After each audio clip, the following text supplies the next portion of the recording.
Bonjour à toutes et à tous, merci de nous avoir rejoints pour ces chroniques Melchior pour l'entrepreneur tous les vendredis 10h30 en direct. Nous essayons de partager avec vous des idées qui nous semblent importantes, intéressantes à intégrer dans votre réflexion du week-end. Mais vous pouvez aussi nous retrouver sur les réseaux sociaux et sur notre chaîne YouTube. Et là, vous pouvez consommer ces chroniques comme vous le souhaitez, en podcast, en faisant du vélo ou bien simplement en prenant quelques minutes pour réfléchir. Donc là, on est dans le moment où l'entreprise est en difficulté. Euh, Elle est face à un banquier qui va chercher à minimiser son risque. Donc on est quelque part un peu avant la situation que Adrien vient de nous décrire.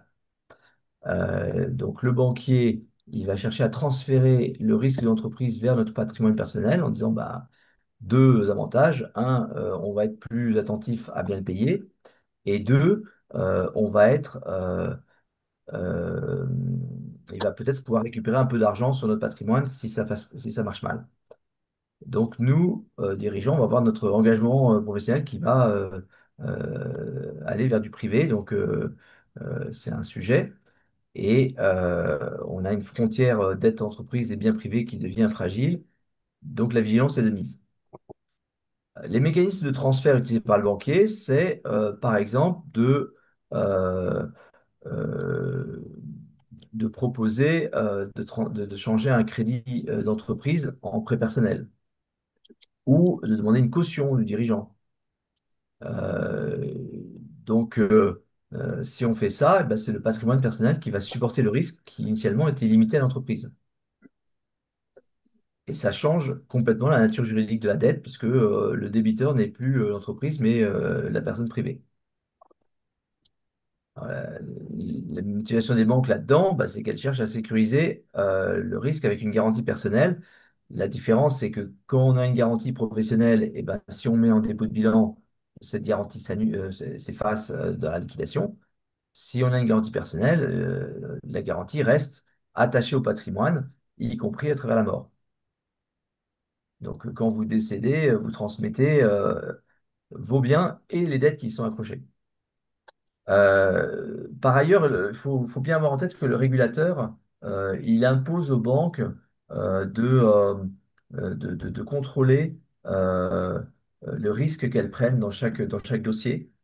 Et ce risque, plus il est élevé ou perçu comme élevé, et plus ça va consommer du fonds propre. Hein, donc, une banque, en fait, c'est un peu de fonds propres qui donne droit à prêter de l'argent.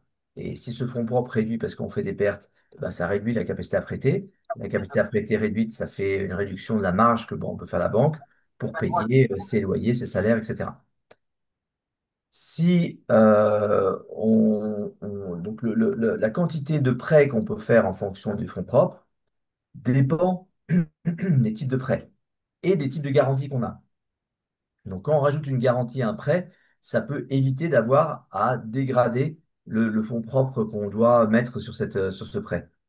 Le risque pour la banque, c'est tout d'un coup d'avoir un prêt à une PME qui soit considéré comme un prêt à risque et donc du coup la couverture de fonds propres qui devienne insuffisante et il faut qu'elle consacre plus de ses fonds propres de manière comment dire prudentielle, hein, c'est-à-dire face à l'autorité de marché et donc, elle perd sa capacité à faire du chiffre d'affaires et donc elle gagne de l'argent.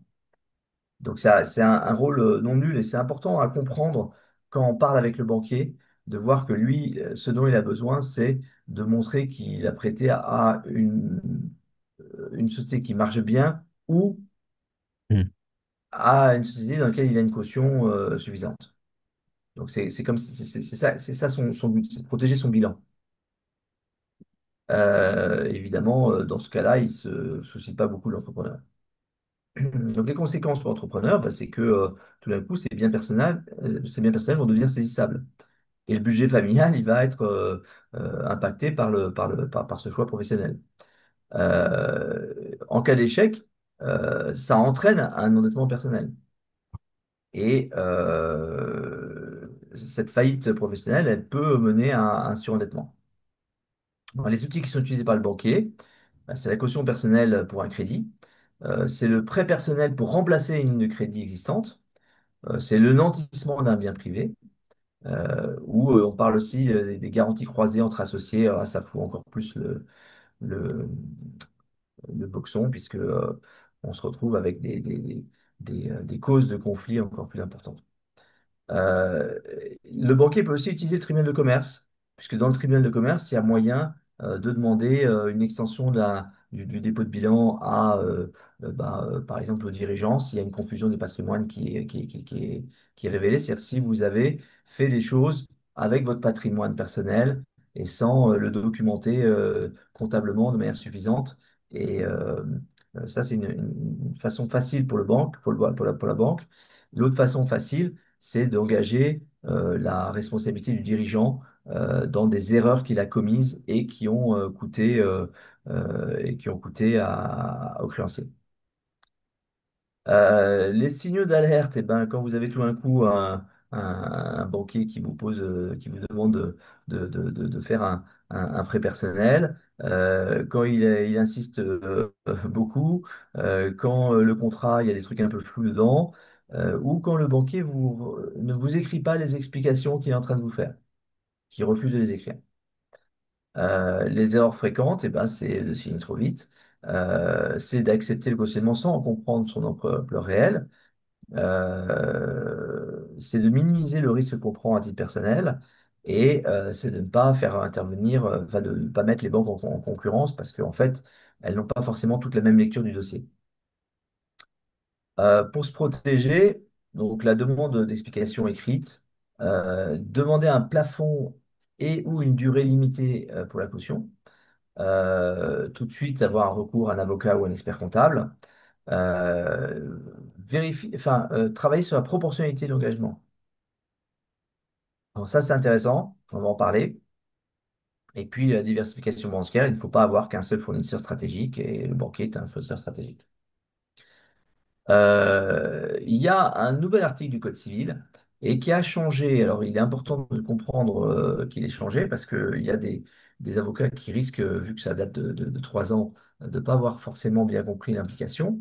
Avant, quand il y avait un déséquilibre entre le cautionnement et la capacité à, à, à payer enfin, la capacité à cautionner, en fait, il y avait le risque que la caution saute complètement. Et bizarrement, ça allait dans le sens des banques. La modification, c'est que maintenant, on peut réduire l'engagement sans forcément l'annuler. Donc, si le cautionnement souscrit par une personne physique envers un créancier professionnel était, lors de sa conclusion, manifestement disproportionné au revenu et au patrimoine de la caution, il est réduit au montant à hauteur duquel elle pouvait s'engager à cette date. Donc, quand vous signez, si évidemment vous n'allez pas pouvoir faire face à votre caution, eh bien, le tribunal va réduire la caution en question à ce que vous auriez pu à l'époque payer. Donc c'est quand même relativement protecteur de la caution et ça explique que parfois l'entrepreneur dit bah, attendez, je vais vous donner ma caution et que le banquier fait vous êtes gentil, mais j'en veux pas.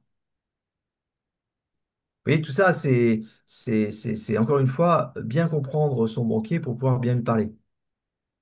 Alors, il y a là-dedans, dans cette discussion avec le banquier, dans cette négociation, une expression de volonté importante à avoir. En gros, c'est je ne suis pas venu pour un prêt perso. Or, vous êtes en train de me demander une caution, c'est exactement comme si j'empruntais personnellement et que je prêtais cet argent à la société. Donc, merci, mais non merci. Et une fois que ça s'est établi, bon, bah, on peut voir si un nantissement sur le fonds de commerce, sur des éléments qui sont, eux, professionnels, peuvent convenir au banquier. Et c'est probablement ça la bonne réponse. C'est mettre dedans plutôt des actifs, donc traditionnellement les factures via l'affacturage, l'immobilier via un leaseback. Enfin, ouais, il y a des solutions bien plus intéressante pour vis-à-vis du patrimoine personnel de l'entrepreneur. Alors, les recours, donc, c'est l'engagement disproportionné. c'est la dette personnelle insoutenable. Donc ça, maintenant, ça, c'est autorisé, mais vous voyez que c'est le moment où vous vous mettez en faillite personnelle. La médiation bancaire qui peut pas toujours faire grand-chose. Et puis, bah, l'appel à un expert, expert comptable, avocat, quand une demande est abusive, bah, ça fait bien de le payer tout seul. La négociation, c'est ce qu'on vient de voir en fait, hein. C'est vraiment exposer cette intention et montrer que là, le banquier ne répond pas à notre demande. Donc, en conclusion, ben, voilà, il y a des bonnes pratiques. La séparation claire entre le professionnel et le privé, ça, on ne répétera jamais assez. C'est très, très, très important de limiter enfin, de bien gérer la partie, la séparation privée-professionnelle. Vous êtes protégé par cette séparation, donc ne soyez pas vous les responsables de cette, euh, de cette confusion. Donc ça veut dire quoi? Ça veut dire n'utilisez pas les biens de l'entreprise à votre profit. Ça s'appelle l'abus de biens social, c'est pas beau. Mais surtout, quand vous avez plusieurs entreprises, plusieurs patrimoines, etc., et que vous utilisez l'un pour l'autre, documentez-le, écrivez-le, mettez en place un contrat équilibré entre vos deux structures. Ne faites pas euh, l'erreur classique qui est de dire, oh, de toute façon, je suis propriétaire à 100%, donc ça va, quoi, il n'y a que moi le problème. Bah, non. D'abord parce que vos créanciers vont utiliser ça pour faire une confusion de patrimoine, et ensuite parce que vous n'êtes jamais propriétaire à 100%. Vous avez toujours l'État qui a à 33% un associé et qui est un héritier à 40%. Faut pas oublier ça.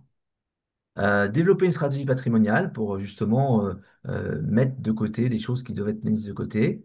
Et il faut bien comprendre le banquier. C'est un petit animal fragile. On a déjà fait un sujet sur cet aspect. Et il va falloir prendre du temps face à ce banquier. Il va falloir bien comprendre ce qu'il veut et pourquoi il nous pose des choses aussi inacceptables, alors que on a des limites légitimes qu'on veut imposer dans l'histoire. Voilà ce que j'avais à vous dire sur le sujet, mais je suis dans l'écoute de vos, de vos, de vos questions.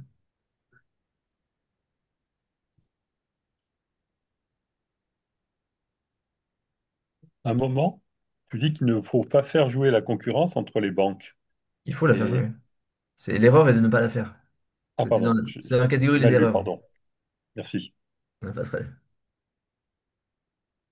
Moi, en t'écoutant, je m'étonne finalement que la banque ait simplement le droit de faire une telle demande, alors même que cela contrevient à l'esprit du droit, qui est justement de la séparation. C'est bien l'idée de la société à responsabilité limitée. Je comprends même pas qu'une banque puisse elle-même finalement transgresser cette muraille de Chine qui a été érigée et qui permet à l'économie, au capitalisme d'exister. Alors, c'est un bon point. Les conséquences d'un changement juridique là-dessus, dans un premier temps, serait que les banquiers prêteraient moins, mais dans un deuxième temps, ils auraient besoin de prêter quand même, donc ils finiraient par prêter malgré tout. Je pense que ce qu'il demanderait dans ces cas-là, c'est de faire rentrer le patrimoine au capital de la société, de faire une augmentation de capital et d'y incorporer des jusque-là comme perso. Et Mais ce qui est pourquoi est-ce que bien, la loi ne dit pas il est interdit, lorsqu'on finance une entreprise, de demander une caution à une personne physique? Et, quand on finance une entreprise, on demande des garanties à l'entreprise.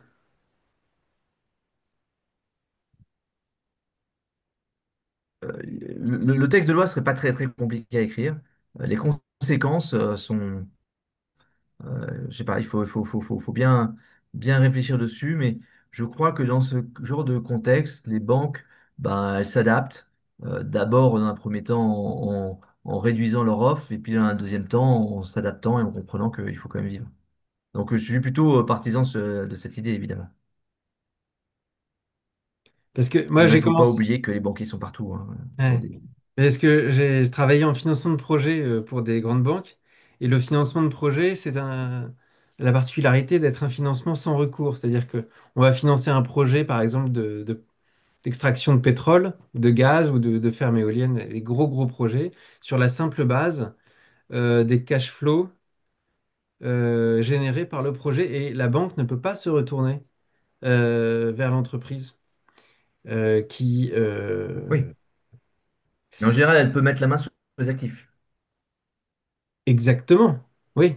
Mais c'est pas la même chose. C'est pas le même métier. Et donc, oui, mais donc c'est une activité qui est limitée à la présence d'actifs. Oui, oui, oui, certes. Donc, tu vois, non, mais enfin, en tout cas, je suis d'accord avec l'idée. Euh, et je pense que si c'était mis en place, ce serait pas dramatique pour les banques qui s'adapteraient euh, euh, parce qu'elles ont besoin de prêter malgré tout. Et parce que, alors maintenant, souvent, hein, ce qu'elles considèrent, c'est que un entrepreneur qui a mis sa caution sur la table, eh ben, il va moins probablement jouer avec les frontières, les limites. Il va être plus prudent et puis surtout, il va pas planter la banque en disant tant pis, c'est la banque, quoi.